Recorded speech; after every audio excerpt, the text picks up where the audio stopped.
20 à 100. Dans la première unité, nous avons vu les nombres de 0 à 20.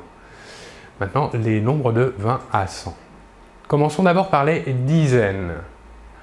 La deuxième dizaine, après 10, est 20. La troisième dizaine, 30. La quatrième dizaine, 40. La cinquième dizaine, 50. La sixième dizaine, 60. Passons maintenant aux trois dernières dizaines qui sont se construisent un peu différemment, mais on va voir que c'est assez simple. La septième dizaine se construit ainsi, avec deux mots, 60, 10, c'est-à-dire l'addition entre 60 plus 10.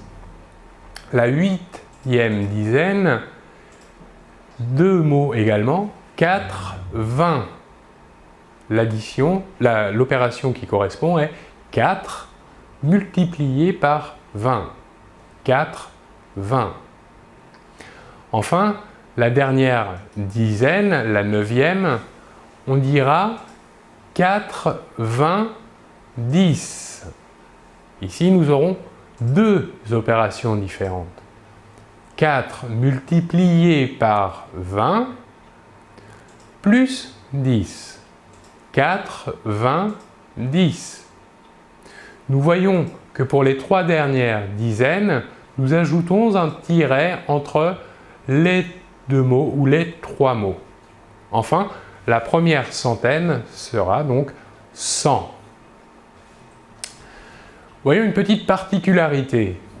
Pour les numéros 1 des dizaines, nous placerons la conjonction « et » entre le mot des dizaines et l'unité 1.